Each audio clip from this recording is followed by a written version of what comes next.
ingeniero José su apellido, tengo entendido, sí, en esta oportunidad, director ejecutivo de APROVAL, la Asociación de Productores o Productos Alimenticios y Balanceados acá en el Ecuador.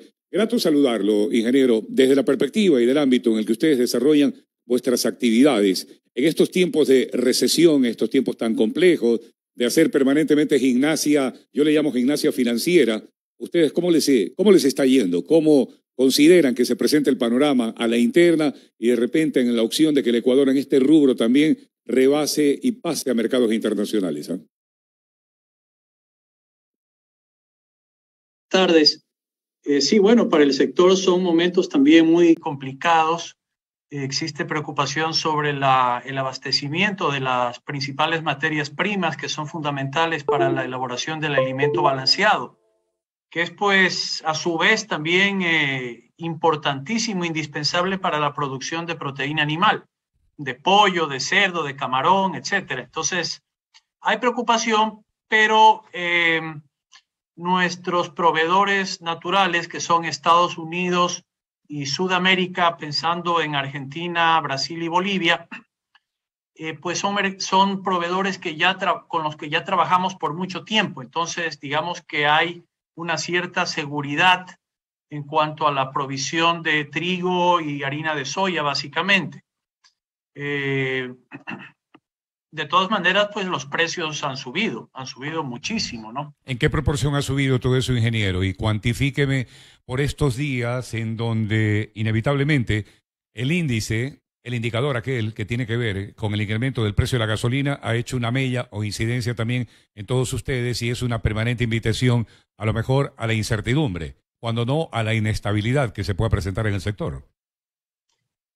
Bueno, los precios de los combustibles realmente no nos han impactado mayormente. No es un impacto fuerte, mayor, porque tampoco es un componente muy grande en el costo, ¿no? Y el diésel no se ha afectado mayormente porque es el diésel lo que más se utiliza. Lo que más ha afectado es el incremento en los precios de trigo y de harina de soya. Para darle una idea... Harina de soya supongo que viene por el lado de Argentina. Argentina está viviendo un momento bastante complejo, bastante difícil a estas alturas, ¿no? Sí. Harina de soya viene casi mitad y mitad de Estados Unidos, una parte, y de Argentina, Brasil y Bolivia, la otra parte. Estamos hablando de 1.100.000, 1.200.000 toneladas anuales que importa el Ecuador para la elaboración de alimento balanceado de harina de soya. Más o menos la mitad se va para alimento de camarón y la mitad se va para alimento pecuario, o sea, de pollo, cerdos y demás especies. Ya, y en ese sentido, uno podría estar pensando que en los próximos días de seguirse complicando este panorama así, bajo todo lo que está ocurriendo, la etapa recesiva que se vive, el impacto que hay directa o indirectamente, usted me lo explica, me lo señala, el tema de gasolina, no tanto, pero en otros países, ¿no? Los proveedores, como usted me refiere a estas alturas, también tienen un panorama bastante complejo que tiene que ver también, por ejemplo, con la nafta, como le llaman en Argentina, las gasolinas de ellos, igualmente se está encareciendo todo. Podríamos estar pensando que, en ese sentido, se pudiese estar generando alrededor de lo que usted destaca, ingeniero, con conocimiento de causa, en torno al camarón, al pollo, en el Ecuador podríamos tener complicaciones, y le digo complicaciones, usted me empleará el término adecuado realmente para todo lo que implica en su momento la cadena de abastecimiento, la cadena de compraventa en esa dirección. Complicaciones no realmente. Va a haber un aumento en los costos de producción, pero que traducido al precio de venta, pues va a ser realmente menor. O sea, algo va a subir, pero no en una proporción que va a afectar mayormente el consumo, ¿no? Básicamente esa es la situación. O sea, Ecuador, por fortuna, es un buen productor de alimentos. La mayoría de alimentos pues se producen aquí, estamos bien abastecidos. Y sí hay un aumento en el costo de combustibles, por ejemplo, para los barcos, pues que usan diésel, la mayoría, o búnker. Sí, se ha encarecido el flete, es parte del incremento también que hay en el precio de las materias primas, pero no al punto de realmente de imposibilitar la producción o ni mucho menos. Simplemente pues se va a encarecer en un determinado porcentaje. Ingeniero, pero sí, que usted refiere, claro, sí. Ingeniero, y eso que usted refiere respecto de ser productores, y me lo señala con una certeza y una seguridad que evidentemente genera confianza, seguramente que tranquilidad.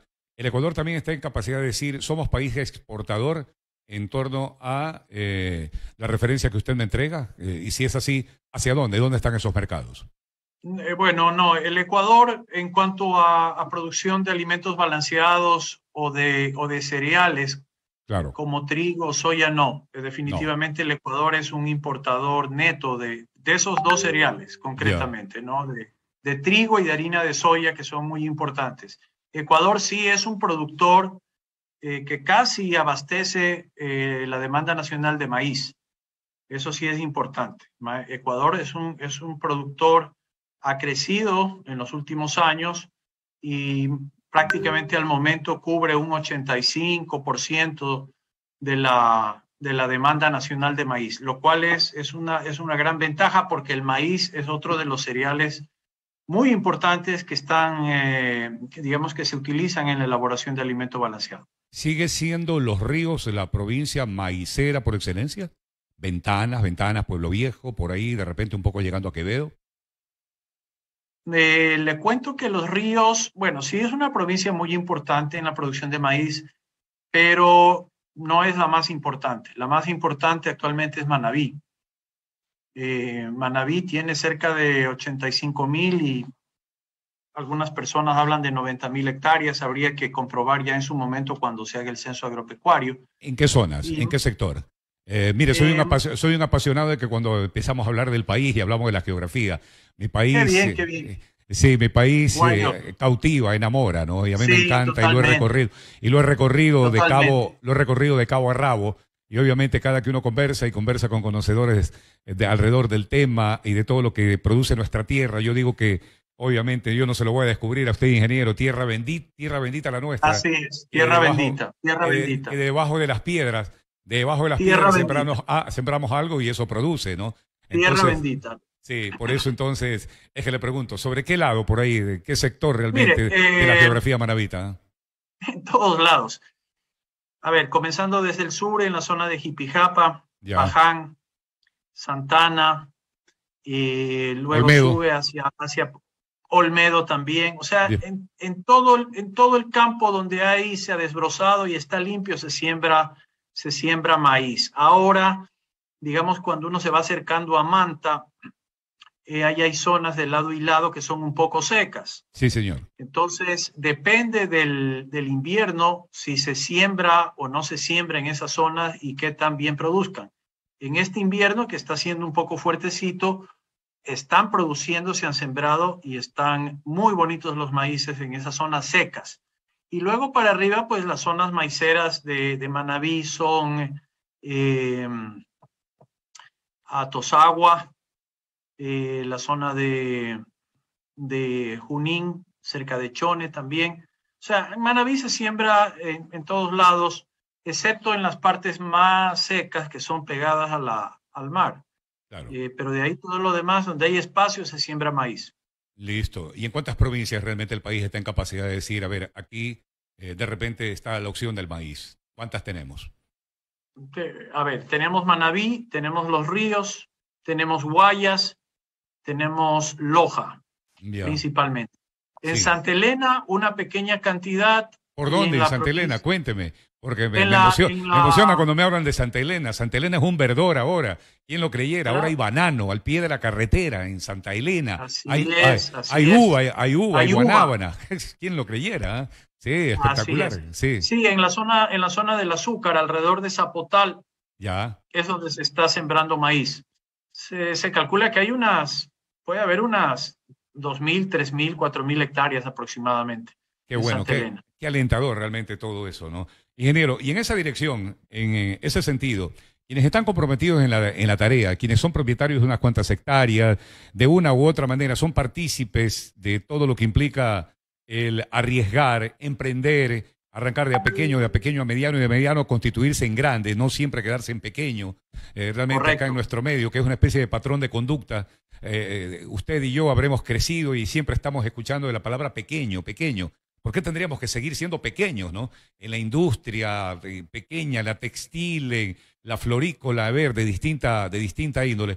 ¿Ustedes sienten que realmente son tomados en cuenta por las instancias que tienen que ver con el Estado ecuatoriano, con el sistema financiero, con las instancias aquellas que tienen que ver con alentar, aupar la cadena productiva, la cadena como corresponde realmente acá en el país, en este caso quienes hacen este sector tan importante como usted lo define, que tiene que ver con proteína animal y proteína vegetal?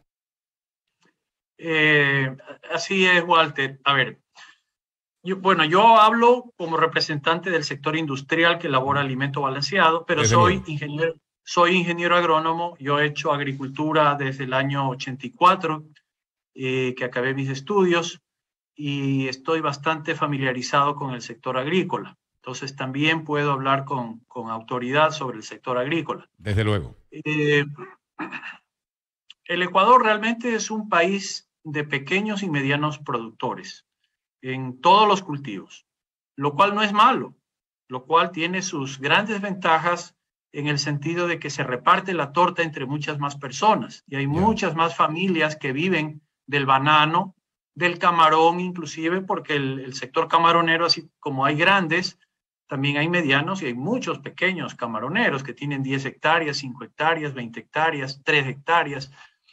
Y el maíz es exactamente igual, el arroz es exactamente igual.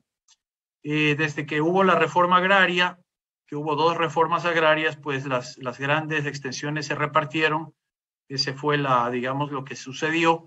Y entonces se atomizó la tierra, lo cual tiene sus desventajas porque no se puede optimizar por la economía de escalas los sistemas productivos, pero tiene también sus ventajas porque hay más familias que tienen un medio de vida y están produciendo en esas condiciones. Ahora, sí es un poco complejo porque, por ejemplo, en el caso del maíz, con 2, 3, 5 o 6 hectáreas, no se puede hacer una mayor, así usted gane en el cultivo, póngale que gane 200, 300 dólares en el cultivo, en 5 hectáreas pues son $1,000, entonces no es un gran ingreso. Claro. Y por lo tanto, pues el agricultor aspira siempre a tener unos precios muy altos. En otros lados, por darle una idea, en Argentina o en Estados Unidos, las unidades productivas maiceras son de 5,000, 6,000, 7,000 hectáreas, como pequeñas 800 o 1,000 hectáreas. Y la utilidad que sacan de cada hectárea son con $100 y están contentos, porque tienen 1,000 hectáreas. Entonces, si se ganan $100 en una hectárea, son $100,000 que se han ganado. Entonces, son realmente realidades muy diferentes, pero tener pequeños productores, digamos, es complejo, pero no es malo. Ahora, lo que está ocurriendo también, hay muchos productores, muchos propietarios de tierra que alquilan sus tierras. ¿Ya? Sí. Aquí muchos, en maíz se calcula 40% del área maicera probablemente es alquilada. Entonces, así como usted dice, hay empresarios agrícolas que son pilas, como decimos, son pilas, son buenos para los negocios, son activos, y entonces van alquilando y ya son productores, aunque no sea en tierra propia, pero ya son productores de 400, 500, 600, 200 hectáreas de maíz, ¿ya? Y pues ese es otro hecho que se da, ¿no? Sí, evidente. En esta correlación que usted me está manifestando. Ingeniero, la asociación está integrada a su vez. Si hablamos de una asociación, está integrada por corporaciones y grupos que son de carácter provincial, de carácter regional. Aproval, ¿qué papel juega realmente en aquello de mostrarse como núcleo, como agrupación, evidentemente que interviene en todo lo que implica pues la cadena alimentaria, en este caso acá en el país, ¿no? Sí, bueno, Aproval es la Asociación de Productores de Alimentos Balanceados. Tenemos 11 empresas asociadas, 11 fábricas, son fábricas que producen alimento balanceado pecuario y para camarón. Están las fábricas más importantes del país y eso es lo que es Aproval, es una asociación de estas fábricas, de estas empresas. O sea, representamos a las fábricas, al sector empresarial en el área de alimentos balanceados. Cabe destacar que hay también otras fábricas muy importantes que no son parte de Aproval, ¿no? Pero quién sabe, eventualmente puedan unirse también a Aproval. Listo. Didácticamente, ingeniero, ¿qué es un alimento balanceado? ¿En qué consiste? ¿Qué es? Un alimento balanceado, como su nombre lo indica, es un alimento formulado para distintas especies animales, formulado para cubrir al 100% todas las necesidades nutricionales de esa especie animal para esa edad y para ese estado, porque puede haber hembras, gestantes, en fin.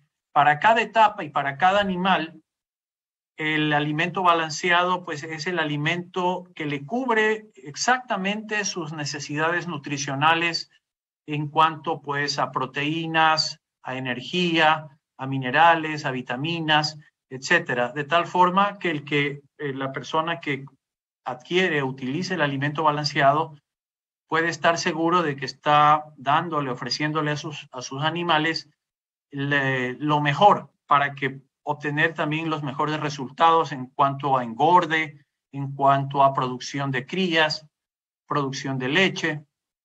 Eso es el alimento balanceado y es pues sumamente importante. Realmente pasa de agache, como se dice muchas veces, la importancia del alimento balanceado. Pero es una cadena que vende alrededor de 4.000 millones de dólares al año y se produce pues también cerca de unos 5 millones de toneladas. Espectacular. Espectacular, realmente, ¿no? Estamos hablando de números importantísimos. Y de repente, en la industria TOC, porque la conversación siempre ha girado y uno de repente ha crecido con aquella referencia y demás, es el camarón el que mayor demanda aquello del balanceado, porque cada que hay la conversación de los balanceados, que el camarón y demás, siempre se trae a colación aquello respecto de este sector, que es el que aparentemente cumple con aquellas pautas de tener siempre muchísimo cuidado para tener, obviamente, un camarón de primera línea, de primera calidad, tomando en consideración que, a su vez, en este campo el Ecuador sí es un exportador de primer nivel, ¿no? Correcto, sí. Por supuesto que la demanda de alimento balanceado para camarón ha crecido cualquier cantidad en los últimos años. Ha venido creciendo y creciendo y creciendo y creciendo y actualmente está en alrededor de unas 2 millones de toneladas. Pero todavía está por encima el alimento balanceado para el sector pecuario. Hablemos de pollos y cerdos. Acuérdense que nosotros comemos bastante pollo. Sí. Y no solo pollo, sino huevos.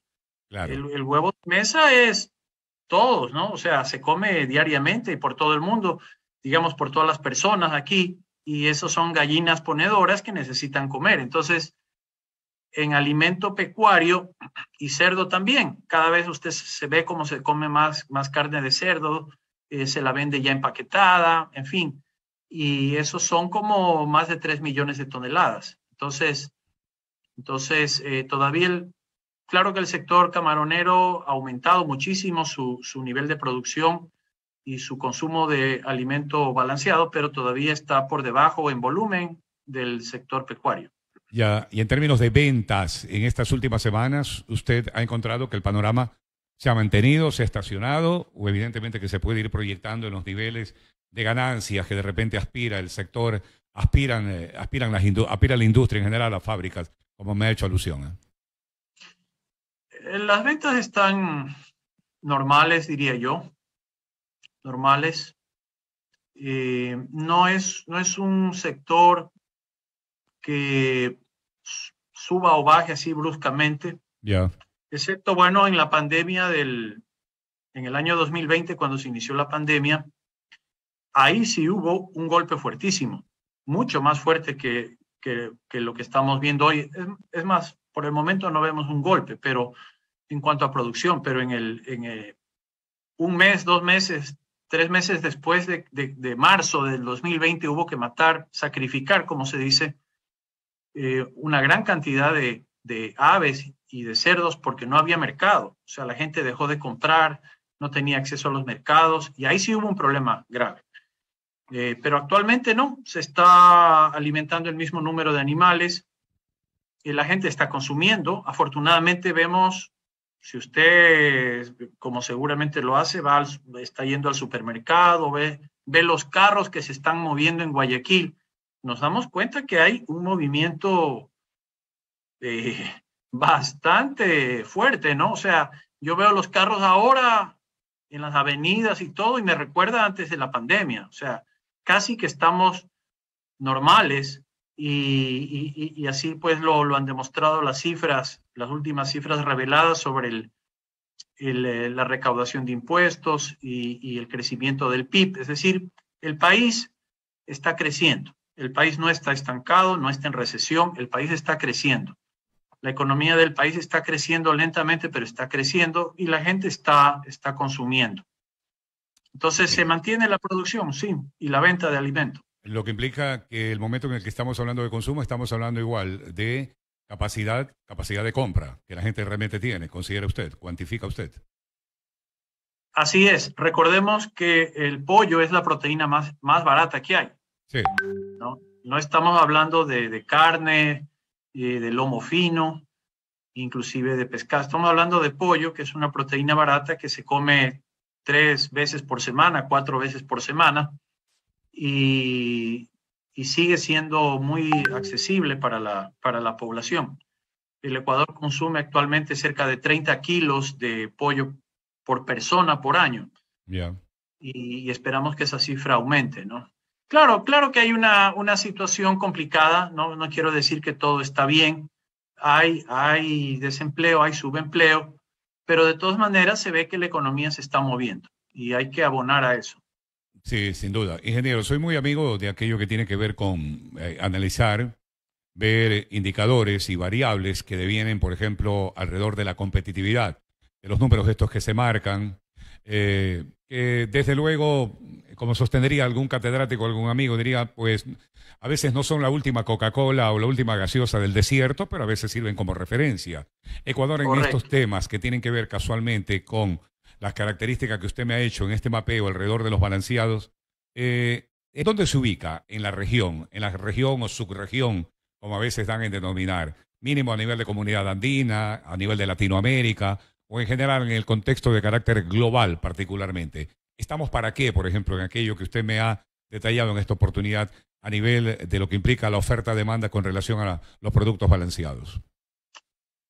En relación a la competitividad de nuestra industria, de nuestro sector, frente a la industria de los países vecinos, estábamos en desventaja por tener un maíz más caro que el que utilizaban nuestros países vecinos, significativamente más caro. Estamos hablando de que aquí el maíz de producción nacional, que es el que nosotros utilizamos, ha estado en un promedio de un 30% más caro que el maíz que importaban. Eso sí, era maíz importado, que traían pues Perú, Colombia, etcétera, ¿no? Brasil, ni se diga, Brasil es un productor de maíz, entonces tiene un maíz, y es a gran escala, lo mismo que Argentina, entonces tienen un maíz sumamente económico. Ahora, como están los precios a nivel mundial, los precios se han nivelado con el precio que nosotros normalmente tenemos acá. Entonces ya en este momento, en estas circunstancias, nuestro balanceado está prácticamente en las mismas condiciones de competitividad que los balanceados de los países vecinos.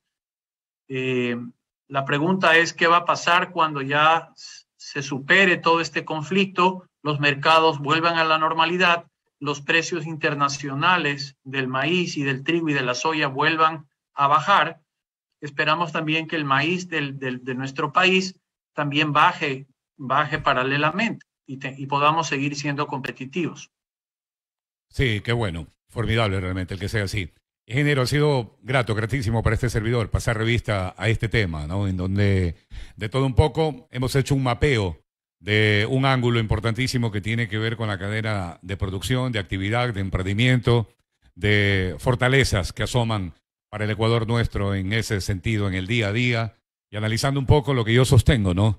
Que tiene que ver con directo a la vena yugular de la vida nacional, que es la economía, sin duda alguna, ¿no? Le agradezco cumplidamente y será hasta cualquier otro momento para pasar revista a este e importantes temas. Hasta la próxima, ¿eh? Con todo gusto, licenciado. Cuando usted desee.